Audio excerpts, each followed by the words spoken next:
Now, the Council of Governors has dismissed calls by President Uhuru Kenyatta on governors mentioned in a confidential report from the Anti-Corruption Commission to step aside. The council says there is a clear constitutional and statutory process of dealing with complaints lodged with the Ethics and Anti-Corruption Commission against elected leaders. But Deputy President William Ruto insists leaders, whether elected or appointed, must be held to account and step aside. And as KTN's Patrick Amimo reports, the governors have challenged Deputy President William Ruto's call to vacate office on the account of his ongoing International Criminal Court case in The Hague. In his effort to walk the talk on corruption, President Uhuru Kenyatta Friday directed all officials of national and county governments, adversely mentioned in a confidential report attached to his speech during the State of the Nation address, to step aside pending conclusion of investigations. Though the list of shame has not been made public, reliable sources shows at least 11 governors are mentioned, among them Governors Isaac Ruto, Peter Munya and Josephat Nanok. And this was their reaction during State of Devolution address at their head office. How is it an investigation? I thought an investigation, you investigate and then you put me to task to explain.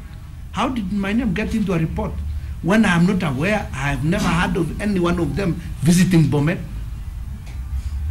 Even in the bus, I have not been told there was someone here asking. I have also not gotten the report, so I can't tell you with finality what is in the report.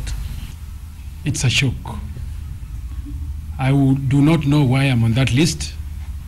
I have never been investigated by any EACC officer. The Council of Governors later made a comprehensive statement where they said, though governors support wholly the President's effort and commitment to stem corruption in the country, there are clear constitutional and statutory procedures to be followed for elected leaders. As a matter of law, any complaint lodged against a governor as the elected head of county government is insufficient to warrant stepping aside. The Council has requested the Anti-Corruption Commission and Parliament to furnish the copy of the confidential report in order to substantively respond to the allegations. But speaking from the coast, Deputy President William Ruto wants those mentioned to step aside. Integrity is the single critical component in public leadership. And that is what we are demanding of everybody. We could also see his deputy stepping aside.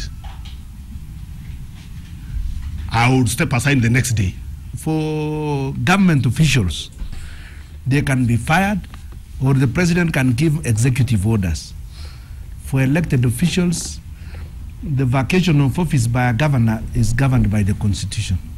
On his part, Senator James Orengo says that he's willing to step aside and allow for investigations over claims of corruption while he was the Minister for Lands under the previous government. And I want to assure Kenyans that as James Orengo, I'm willing and ready to pay any price, even at a personal level, so that this cancer of corruption is dealt with once and for all. Bomet Governor Isaac Ruto made a personal statement where he said he was ready and willing to be investigated in the performance of his functions as Bomet Governor. Let us not introduce witch hunting in the war on corruption. The Governors Council, however, expressed concern that EACC appears to be kowtowing to the executive in the performance of its functions. The Council says EACC is supposed to forward its files after investigations to the Director of Public Prosecutions for action. Similarly, the anti-corruption body should take its report to the National Assembly directly, not via the President, since it is the National Assembly that has oversight functions over the Commission, not the Executive. Patrick Amimo, KTN.